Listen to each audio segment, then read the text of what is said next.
that's great. Tell me I'm telling lies here, Bari. No lies detected. Well, welcome to, after, what is it, 6 weeks? Another episode of Gold Rush here on the Yeah. Junkyard Podcast Network via YouTube. This is Mark Rebin coming to you from the Noodles position in Champaign, Illinois. Joined my buddy Jabari Sinclair. Bari, it's been a while. It's Yeah, it have. How about schedules are life? hell. Life gets in the way of things and things happen. So, but hey, we're here tonight, and oh boy, do we have a doozy for you folks. Is it possible we were just putting this off? Subconsciously, that could have been the case right there because this was like oh boy. I'm putting the blame for this on you, by the way. You suggested this discussion. I did. But I didn't realize how horrible it was. But there again, I hadn't watched any of this since I was 16 years old. So right, my tastes have changed. Yes, we've refined our tastes over the years. Yes. So for those that don't know, didn't notice on the intro, we're talking about the WCW Hardcore Championship. It was only around for what, a year and a half tops? Yeah, a year. Yeah, maybe two. So I had to do some digging to figure out like who designed it because it wasn't a Reggie belt. Reggie Parks did not design this belt. So I did a little digging in on Wrestling Fandom online. They have a little information here, not a whole lot, but basically I'm going to read this off of what I saw on the internet. The replica belt was based off original artwork sent to belt maker JMR before the belt was made. So JMR basically made the belt, but it was designed by an amateur belt maker called P-Rock Championship Belts.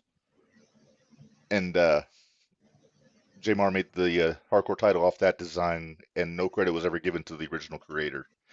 So for all intents and purposes, it's a JMR belt, but this P-Rock Championship Belts is the ones that submitted the design for it. Yeah. Okay. And let's take a look at the belt here. Bari, it looks awful familiar. Yeah, it does. A little ECW inspired, maybe. Inspired is a generous term for it. It's almost a direct knockoff of the ECW World Heavyweight Championship there. Yeah, it really is. It looks horrible. Mm-hmm. So before we talk about the belt, we got to talk about what started the hardcore division in WCW, which is Bash at the Beach, 1999. Hardcore Hack, what we know him as Sandman. Issues a challenge to all the toughest guys in WCW to meet him in the junkyard for a big free-for-all hardcore invitational something or other. I forget the full name of it. I think Regal was there, Finley was there, Knobs, Crowbar, all your lower mid-card brawler type guys. El Dandy, La Parka. El Dandy, yeah. Did you say El Dandy had a shot? I still say he had a chance. Yeah. El Dandy. And it was like whenever he issued the open challenge, it was like maybe a week out from the pay-per-view, so you had no idea. You had no idea who was going to be in it. You didn't know what this was going to look like. And I remember watching Bash at the Beach '99, and Mike Tenay, bless his heart, he tried to sell the damn thing the entire event up until the start of that match. I go back to our title. Bless their hearts, they tried. They tried. And when we got to the actual match, some things are really great idea on paper. They are. A hardcore match in a junkyard, that's wonderful. Okay, if you're going to do it, maybe do it at like maybe 4 o'clock in the afternoon where there's some actual natural daylight and you can see some things. What did you think of the helicopter with the spotlight flying over? Right, it was like he was looking for a fugitive or something. I'm not sure what was going on. Like you could see this bits and pieces of the matches, and then they had trash barrels exploding and cars being crushed, and somebody's going to get killed. Yeah, there were some people that got awful close to the fire there. Exactly. We both kind of used the same point of reference for this episode, which is Marky D123, is that right? Yeah, On YouTube. yeah. He had a really good, about half-hour long introspective on the WCW Hardcore title, and he talked about this. And I should have realized it, but I didn't really put two and two together. Sandman came in there drunk, missed the meeting, and Yeah, so that's why he didn't go over. exactly. And it was his match. This is Yeah, right. This he's was been in it. your. Yeah, they're right. This was your concept. You show up shit faced, and they're like, "Yeah, we're gonna give it to the Irish." Yeah, give it to Finley, who's probably the legitimately toughest guy in the match. Exactly. Except maybe Regal. Regal's probably just as tough. Regal, yeah, and Dave Taylor as well. He's a tough all shit. British guys that Yeah, fought in the carnivals, exactly. But, Bare knuckle in the sand pits. Yes. So that was in summer of '99. I forget when the title was introduced, but they took a little bit of time, and then they introduced their hardcore division about probably November-ish of '99, if I'm not mistaken. I got it. Hold on, wait. I got it written down here. Bari's got notes. Bari has notes. Bari did his homework, and Reb did not. Yeah, oh, it's all good. The actual introduction of the Hardcore Championship belt will be at Mayhem '99. Mayhem. Well, yeah, one-off pay-per-views. Exactly, and that was the same night that Bret Hart won the vacated WCW Championship.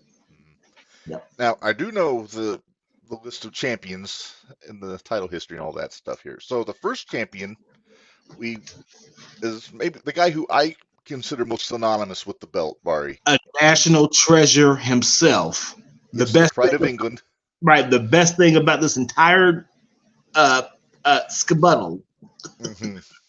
So here that Screaming Norman Smiley. Norman Smiley. There he is. He was a two-time champion. Now, before we get into his title run, we got to talk about the match with Jimmy Hart. Norman's dressed in a football uniform. Jimmy's in a friggin' suit of armor. Suit of armor. A head-to-toe suit of armor. He was like Sir Galahad or something. Yes. Sir Hart. Sir Jimmy of Hart. Ruler of the South. Oh my God! Yeah, anytime you get Jimmy Hart involved in some shit, it's it's getting ready to be something gimmicky, and you might as well just enjoy it for what it is. The first few months of this Hardcore Championship, Jimmy has his paws all over it. All over. Even going back to the Junkyard match, he was in the Junkyard match. Just not in the match, but he was always hovering around all over the place, helping his guys out. Because this is when he brought back the first family in WCW. It wasn't the Nudge and Doom anymore. Yep. So it was like, his main guy is the guy who beat Norman for the championship, and that is Nasty Brian Knobbs of the Nasty Boys, of course. Oh, Nasty Brian Knobbs himself, yeah. And one of the more decorated guys, he's a three-time Hardcore champion. Yes, he is. His legacy with the title is not built on great matches, however, I think we will agree. Yeah. At least with Norman, it was entertaining. Exactly. The hijinks. Knobbs was just a brawler, I love the Nasty Boys back in the day.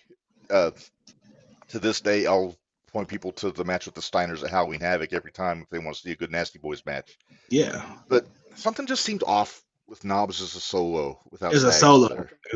And I was telling AJ that earlier. I was like, I'm like you. Was a fan of the Nasties. They had some great matches, but like whenever Knobbs had his single run, it's like something was off, and I didn't like it. Just as well as with the LOD or the Road Warriors. Whenever they would have their singles run, Hawk was fine, but when Animal had his, it was like, what are you doing, man? Yeah, that's why Animal was mostly in the Bunkhouse Stampedes when he wasn't doing the tag team stuff. But yeah, Hawk had some good matches with Flair for the world title back in the 80s. Yeah, he did. Yeah. So let's see. After Knobbs, then and I want to make a point. I want to make a point here, and we talked about this before we went on the air. They could have made this work. Mm-hmm. This hardcore division could have worked in WCW, just as Absolutely. good as WWF, if not better, if they had started it 2 years earlier. 97. It could have been a side story along the NWO. Raven could have run this division. He could have carried that title. Mm-hmm. You could always he had. Let's run down some of the guys, like the hardcore guys, and it's not even necessarily just the ECW guys that were there, because you had Raven. You had Perry Saturn. Sandman shows up. Mikey Whipwreck's there. Funk, At the time, a young, healthy Chris Benoit. Benoit could have. Yeah, and then you got, like we talked about, the Faces of Fear, being the Barbarian in this kind of Kevin Sullivan. And Brian, absolutely. Yeah. Absolutely. Hugh Morris. Yeah. Yeah, so they had the horses back in 97, 98 to have a really good hardcore division. But then by the time our buddy Vince Russo pops in, then you just made it a cartoon sideshow kind of a thing. Exactly. And that's the best way I can put it. It's just they didn't take it seriously.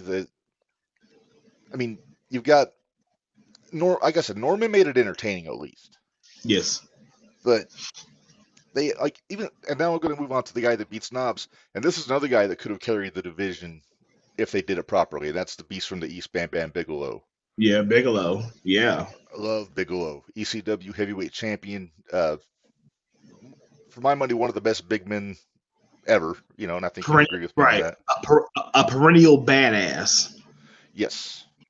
I think we had an anniversary of his match when he dropped the ECW title to Douglas in November to Remember, not too long ago. I think last week, maybe even. But yeah, they could have made Bigelow a monster champion here, but they didn't, because you know who beat him. God. Recap.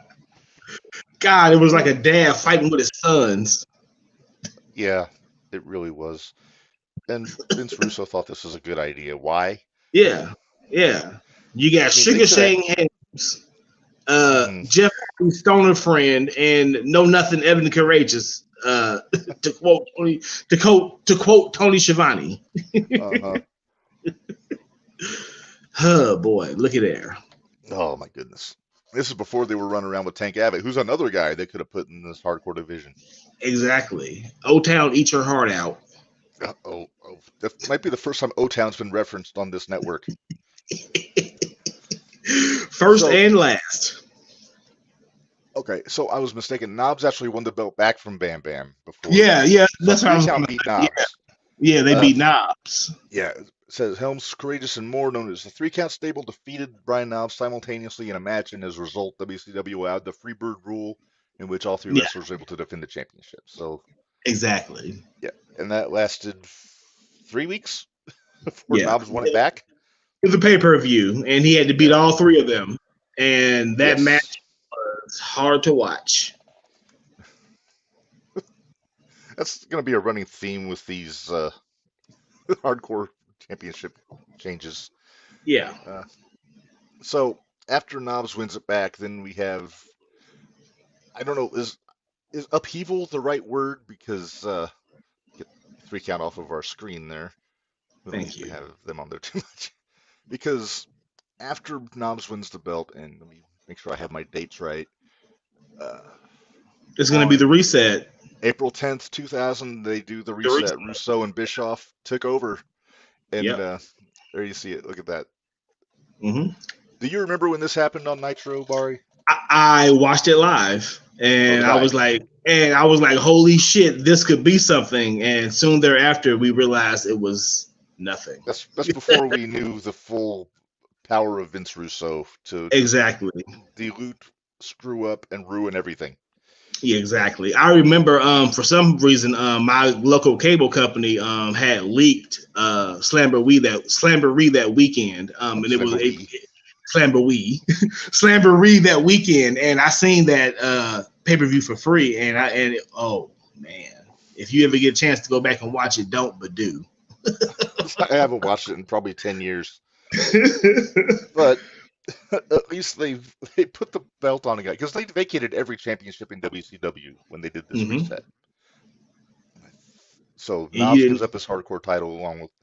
It was funny when Bischoff was trying to take the belt off of Sid. He said, "Where's your scissors? Where's your scissors? Huh? Where's your scissors, Sid?" That's a Russo line if I ever heard one. Exactly. Or Ferrari. I didn't realize I didn't realize that significance until I got older as well. Right. Yeah, I didn't know the reference in the 2000. I had to wait till I watched the Horseman DVD. Yep. So Slamboree, they're doing mini tournaments for all the titles, and then I don't mean to cut you off, but real fast, that event, you didn't know any of the damn matches. You just They just expect you to buy it and watch and see what happens. Trust me. Yeah, no, we're not gonna trust you. So yeah, we didn't even know how they were gonna. We didn't know there were gonna be like mini tournaments. Exactly. They just said we're gonna have new champions. Like, okay, great. How? And it's like you gotta buy the pay-per-view. What do you mean? Yeah. Killing me. So anyway, so Slamboree happens, and look at that. The Funker walked out with the title. The old motherfunker himself. If anybody was the antithesis of the whole new blood idea, Russo and Bischoff, it's this old fucker. And there we you love go. Funk. I said that with love. Yeah. Definitely. They tried. He knows it. Oh yeah. Funk defeated Norman Smiley in the tournament to win the championship. I'm sorry, it was Spring Stampede, not Slamboree. Yeah. Okay. Yeah. April 16th. So like literally a week after this on Nitro when they did the reset. So Funk wins at the Spring Stampede. Then he drops the belt to, let me get my shit together here. Franchise. Love the franchise. Yeah. So good. I don't know that I would have had him in the hardcore division. The hardcore division, I mean, later on he got the U.S. title, but still, I mean. And even then, even then, winning the hardcore belt, he just kind of went in there and took it from Funk. It wasn't an official match, but whatever. Who's counting? Yeah, it's a whole thing, and then basically the next day he dropped it back to Funk. Mm-hmm. So I don't think Douglas was down with it either. He's like, I don't need this shit, man. But let me see. Yeah, one reign, one day, and that's all Douglas needed with that belt. That's that division. Like I said, dropped the belt on Thunder to Funk in Michigan, and then about 2 weeks later, then Funk drops the belt again. I mean, this belt was a friggin' hot potato. It really was. Yeah. But yeah, Funk drops the belt, and now the belt goes on to the boss, Eazy-E himself, Eric Bischoff. Eric Bischoff, yeah. With help. It should be pointed out he had help to beat Funk. Well, of course. No friggin' way he's beaten Terry Funk in a wrestling match without not an iceberg's chance in hell. Indeed. So Bischoff wound up just surrendering the belt on Thunder the next night to the Mamalukes, who's Big Vito and Johnny the Bull here, and I've got their image. Look at those guys. Look at him, yep. Johnny the Bull. Oh, give me a cheese sandwich. Hey. And you forget when they first showed up, their manager was Tony Mamaluke. Yes. From ECW, but he was Tony Marinara. Remember that? Yes, Tony Marinara. They were harassed. Like they were harassing. But man, he was so good in ECW though. Yeah, harassing the discurrent phoner. Yep, trying to strong arm him. Yeah. Eventually, like they were doing the Freebird rule also for a couple weeks, but then it wound up being Big Vito beat Johnny the Bull to be the undisputed hardcore champion. Yeah, he turned on his buddy for the belt. Mm-hmm. He rolled on him, as they say in those mafia movies. Exactly, and I will add, this is Vito before the dress ensemble. Yes. Mm-hmm. I mean, he made it work. He got it over, but still. Yeah. That's Vince for you. That's exactly who that is. So I said Norman is the guy I most associate with the title, but Vito dropped the belt to my favorite hardcore champion out of all of them, just because of what he did with the belt. And there he is, Lance Storm. Good old Lance Storm. Man, he was red hot here. Yeah, he came in and it was just boom, boom, boom, back to back to back to back. Yeah, like 3 weeks in a row, wasn't it? We won all these belts. Yep. Because he won the United States Championship. You see here around his waist, but he renamed it the Canadian Heavyweight Championship. Yeah, naturally. Mm-hmm. Then he won the Cruiserweight title next, right? That was the second one? Yes. And it was like the 105 kilograms and under championship is what he renamed it. Yep. And then, of course, he won the Hardcore Championship from Big Vito. And this is my favorite name for the belt, the Saskatchewan Hardcore International title. You Damn think right. about that anagram, Yeah. that acronym there, the SHIT. Oh, Russo. Yeah. You're going to bury us all. Yeah, right. And Storm held that title for, let's see, about 2.5 weeks, give or take, July 24th to August 14th. And he just handed the title over to his countryman, Carl Willett, that everybody knows better as, of course, as PCO. A young PCO, a young, healthy PCO. Back before he was not human. Yeah. He wasn't a French-Canadian Frankenstein yet. He was just off being a Quebecer. Yeah. And just the idea that he's still able to do anything these days boggles the mind. Yeah, no, Pierre Carl Ouellette is yeah, he is. And then, of course, that day that Lance Storm awarded him the championship, he lost it to Norman. Yep. So that gives Norman 3 championship runs. Norman is a 3-timer, yeah. I'm sorry, no, yeah. no, 2. Was that just 2? Okay, my bad. He lost in the championship tournament to Funk, but he didn't actually hold the title then. Okay, all right. I'm sorry. All right, about 6 weeks after that, then the esteemed above-average Mike Sanders, the WCW commissioner, vacated the championship and started a tournament. He did that on Thunder, so nobody saw it. Nope. So on October 2nd, let me see here. The finals of the tournament happened on Nitro. There we go. Nitro. And AWOL, you remember the Wall, big German guy, he won the tournament, but Sanders came out and reversed the decision and put the belt on Reno. God, I don't know what to think of Reno. I love his finish, but other than that, is that stupid haircut. Yeah, that haircut was awful. He looked like I liked what Marky D123 said. He was like a potato with a bad root growing out of it. Yeah, exactly. Hurry up and cook this fucker. Well, it didn't take long to cook this fucker, Bari. Because, see, I'm learning my segues here.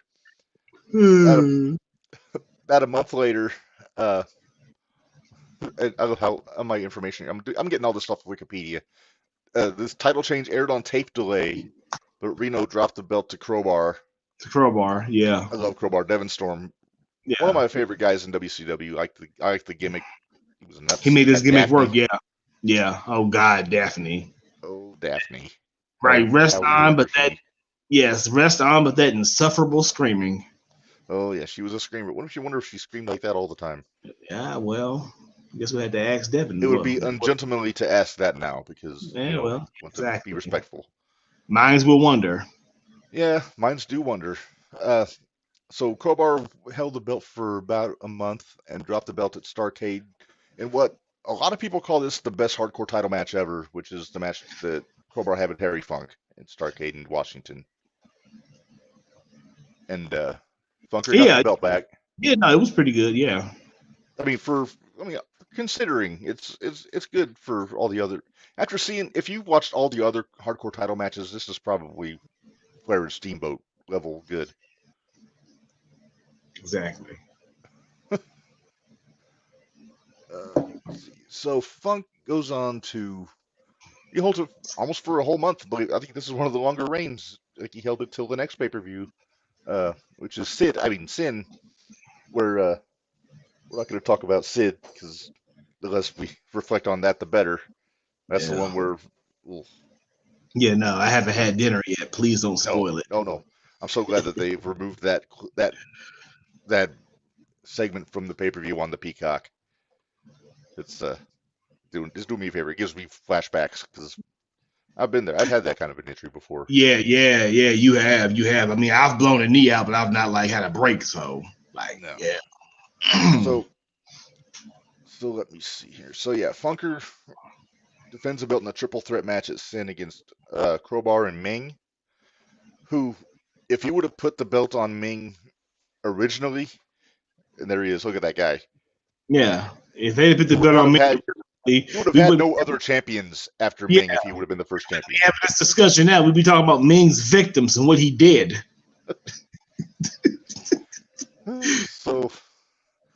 So Ming won the belt on January 14th of 2001, and not long after that, he showed up in the WWF. I Yeah. want to look up the date on this because I want to give it in perspective. It was like weeks later. Not even that. No, it was like a week later because he came to the Royal Rumble. It was January 21st. So it was literally a week later he showed up in the Royal Rumble. Didn't bring the belt with him, I guess, to his credit. But yeah, they never mentioned the belt again after Ming became Haku again in WWF. So not a long history, but would you agree long enough? I agree long enough. And watch. Oh, ripping up the notes. Oh, I don't ever want to experience that again.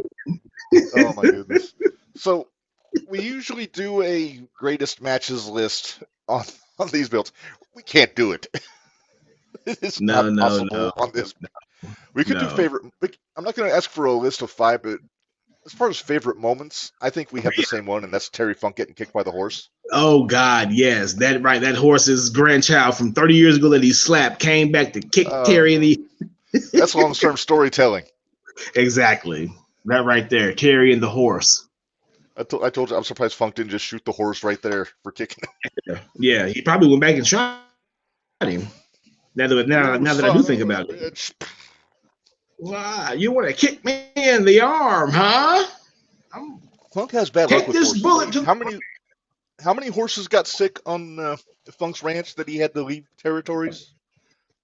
Countless. They were eating bad hay. Yeah, be careful with that hay. It'll get you.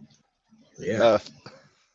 So, as far as favorite champions, Bari, I think I've told you mine. Lance Storm is my favorite. Norman's the one I most associate with. Funk's my favorite guy that held the belt, not for his championship legacy, but just as far as my favorite wrestler to hold the belt. So where do you come down on this list of champions here? Norman Smiley is a national treasure. Terry Funk is yes. Terry Funk will forever be remembered for all his great accomplishments and all the things that he's done. Everybody else, you just got in line and said, "I want to try this belt." I wouldn't say Bam Bam didn't. I think not Bam Bam, but not Lance Storm, but everybody else, yeah. and maybe not. I think was doing somebody a favor. Yeah, and Douglas, yeah, he was doing somebody a favor. But the rest of that, they can kick rocks. I mean, come on, 3 count, Bischoff, the Mamalukes, Reno. I mean, come on, this isn't even the mid card. No, this is the bottom half of the bottom half. I'm telling you, man, if Raven had stuck around, because Raven left WCW right before this championship came to be, because he went to ECW, he could have done something with this if Russo would let him, and that's the big caveat there. Would Russo let these guys? Because there was a lot of weapons, a lot of plunder, but it wasn't like it was in ECW or even the WWF's hardcore division, where it at least looked good. This stuff, It just looked like they were just doing shit for the sake of doing shit. Doing shit to be doing shit, yeah. I think that's why they didn't bother doing a unification match at Invasion. Because Jeff Hardy was the WCW Hardcore Champion. You're going to put him in the match with Ming? Have Ming does stuff that... Although, from what we saw, there's a little myth about what happened to the belt. And I don't know. There's rumors around there that Ming gave the belt to the Barbarian at an indie show. And after that, it kind of vanished off the face of the earth. And It's I told you, whereabouts are. I told you, I wish I would have known that last year because when we went to the Square Circle Expo, Powers of Pain were there. I would have asked the Barbarian right there. It's like, what happened to the belt? Do you still have said belt? How much do you want for said belt? I just want it in my collection. I Do don't you like not it. want to remember this thing? I'll just take it off your hands for you. I mean, shoot, you never know. Haku could be at the expo. Yeah. I would love to be Haku at the expo. Yeah, no, they've already announced so many big names. It's just like, yeah, let me start saving my money. They haven't even scratched the surface, I'll bet, because there's still 4 months until this thing happens. Let's see. Let me just, yeah, like I said, we can't, in good conscience, do a greatest matches or favorite matches for this. No. So, like we said, this is going to be a short one, and it is. So, since you subjected us to this one, I guess that means I get to pick the next one. Yeah, it's your turn. All right. I'm gonna take a deep dive on this. We're gonna go away from the big three, I think, and because I've been watching a lot of World Class Championship Wrestling the last couple weeks, and not because of the movie coming out. I don't know if I'm gonna see the movie because I got a thing about biopics that they always get things wrong. But they're a little right. They're a little watered down and a bit biased. I agree. Yeah, but I love the history of the Von Erichs, not the tragedy part, but the territory. You know, so much good stuff there. The rise and So fall. yeah, the rise and fall, mostly the rise. But I've been watching a lot of like the old Star Wars shows and stuff from like 82, 85, that range, right in the heyday when David was around and Gino and all those people. So I got to see quite a bit of the titles that they had in World Class before they were broken away from the NWA. So like the regional championships, like you had your American Championship, you had your six-man tag titles and all that. But I'm going to go with a different one, and actually I'm going to try and get a picture to throw up as a teaser here, Bari. Just give me just a second. All right. But not only is it's a great title, but it's got probably some of my favorite champions, and it's also one of my favorite designs. But let me get it up here because God forbid I be prepared. This is what happens on Jumping the Rail too. But It's all right. also It's okay. this also kind of fits in with what we're doing on Jumping the Rail on Tuesday, Barry. We're doing our big 80s fantasy draft. Yeah. I And gotta get my list together. yeah, I've got a pretty good list going. But I mean, this belt just screams 80s if you think about it. But it's the Texas Heavyweight Wrestling Championship World Oh, this Class. will be fun. Yeah. Okay. Yeah, and I'm excited we get to talk about Gino. Yeah, we sure do. Oh man, Gino. Write that down. And I'm trying something Okay. different too, Barry. See our background instead of doing our original one, which is this one. I thought let's try it with the actual belt we're discussing in the background. So I got the Hardcore Championship there. So I like that. the Yeah. next episode we'll be doing it'll look like this with the Texas belt there. So but I'm going back to the regular one for now, though. We don't need to see any more of the Hardcore title. Yeah, we've seen enough of that. Yeah.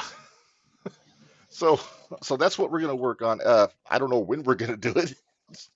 Hey, when we get around to it, I'm gonna guess probably January. I don't think we're gonna yeah, have a Friday free with the holidays and everything. So exactly. I think we'll give us plenty of time to do our research. You get to watch some World Class too, and I think you're gonna love it. I don't know how much you've seen Exactly. of that stuff. Actually, you were mentioning the Star Wars. I just was watching one the other night on YouTube. Yeah, so yeah, no, I'm very interested into doing a deep dive into this and learning some things because I don't know a lot about World Class. So. I think this will be a better discussion than the one we had on the WCW Hardcore Championship. Yeah. We'll be able to go back to how we do with all of our favorites and matches and things like that. Am I wobbling? I'm wobbling the hell out of my backdrop. I don't know what I'm doing here. I don't know. It's swaying like you're at a Tom Jones concert. Careful now. Yeah, right. Oh my goodness. Well, Bari, We went about 35 minutes. I think this is the shortest I've done for any show we've ever done on this network. But I think it's suitable. I think it works. Definitely. So, hey man, you can pay some bills so we can get the hell out of here. Let's pay some bills here. Yes. So Jumping the Rail Podcast Network merchandise on ProWrestlingTees.com/JTRPod. You get stuff for all of our podcasts, the Jumping the Rail Podcast, the 01 Shootout. You can join us in our general disdain of one Florida Tony with our Yellow Tony's Florida style fast food booking shirt there. And you got some other favorites there too. Also, brainbustertees.com/other/JTR-podcast-network. Even more stuff there, but you can get t-shirts, hoodies, caps, stickers, fanny packs. And then there you see it there in that bottom left. That's our official Gold Rush t-shirt. So that's right there. One. I still got to get some more designs made up. I'm kind of got designer's block, I guess you'd call it. But so that's a few of them. You can also get your Jumping the Rail NWO style shirt in red or white. There you see there. And also available, we don't have a zip-up hoodie for Gold Rush, but you can get one for Jumping the Rail or for the 01 Shootout if you want to. Those are real nice. Yes.